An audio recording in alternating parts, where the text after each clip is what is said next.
As has been widely reported, John Carter didn't exactly meet the profits expected of it, as it has so far grossed about $270 million worldwide on a budget of $250 million, and is likely to finish its domestic run without even reaching $70 million.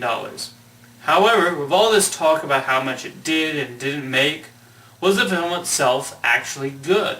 Well, I really like John Carter, and I think it's definitely not deserving of the disappointing box office and mildly critical reception. However, before I get into that, let's get into a brief history of the project. John Carter was based on Edgar Rice Burroughs' 1912 serial Princess of Mars, surrounding a Civil War soldier who gets transported to Mars. There he encounters the beautiful Martian princess Dejah Thoris and an alien race called the Tharks.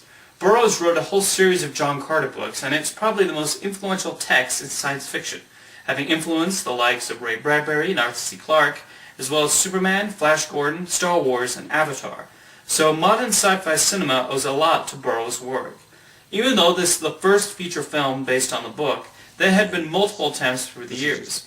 In the 1930s, Warner Brothers director Bob Clampett tried to adapt The Princess of Mars into an animated feature, but couldn't get backing, though it would have beaten Snow White and the Seven Dwarfs to the screen. Other directors who tried to adapt the material were Ray Harryhausen, John McTiernan, Robert Rodriguez, and Jon Favreau. Finally, following the success of Finding Nemo and WALL-E, Andrew Stanton was allowed to bring the books he loved so much to the screen. And the result was a fun, old-school adventure that I felt succeeded in taking a classic story and making it new again. To start off, the attention to detail that Stanton and his crew brought to Mars is incredible. In addition to being an old-fashioned adventure film, John Carter also has the feel of a Roman epic, with a lone hero standing up to the royal powers of this land. Even the costumes and the way the Martians of Helium and the Tharks govern, it makes sense why Harryhausen wanted to adapt John Carter, since it definitely feels like something he would have his hands on. Every single action sequence is exciting and triumphant. One scene which the marketing focused on, though it shockingly did not appear until the final act, was the stadium sequence with the white apes. Excellently choreographed, it's able to build excitement by keeping John Carter grounded, and the apes are a massive threat of size and scope. There's also that amazing space battle where Carter first meets Princess Dejah, as well as a flying chase. However, my favorite action set piece is when John fights through the giant Martians and touchingly flashes back to a horrible moment in his past.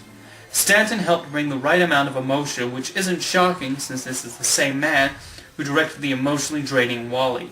The visual effects are also absolutely stunning, from the constructions of the cities to the incredible details on the Tharks.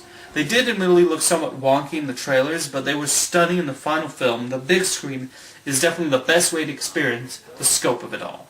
Now let's talk about the acting.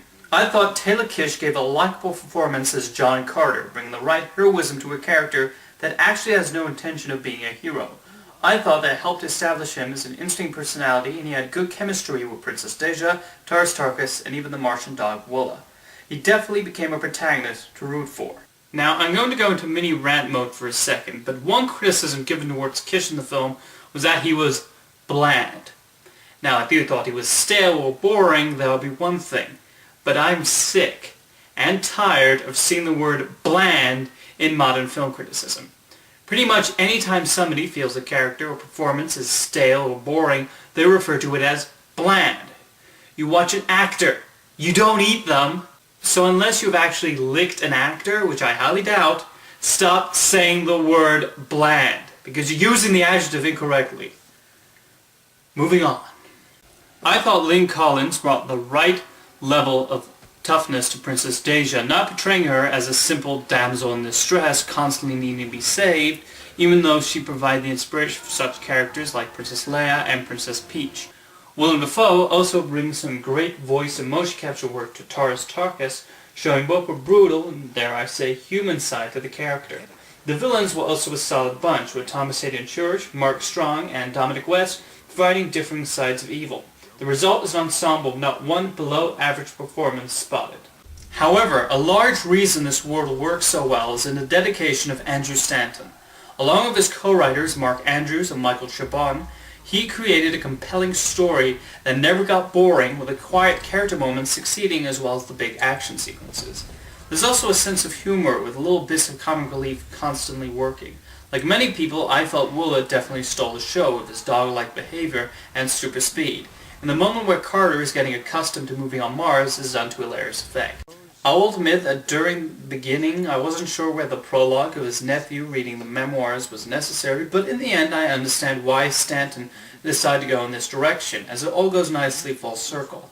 The ending even manages to add "of Mars" to the title, like what should have been done on the poster and trailer and marketing and opening titles.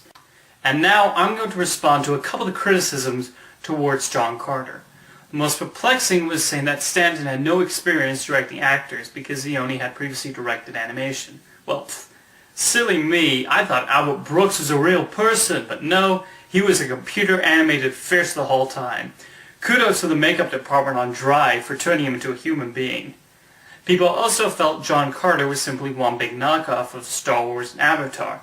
In response to that, considering Star Wars and Avatar wouldn't exist without John Carter, I think it had first dibs on those tropes.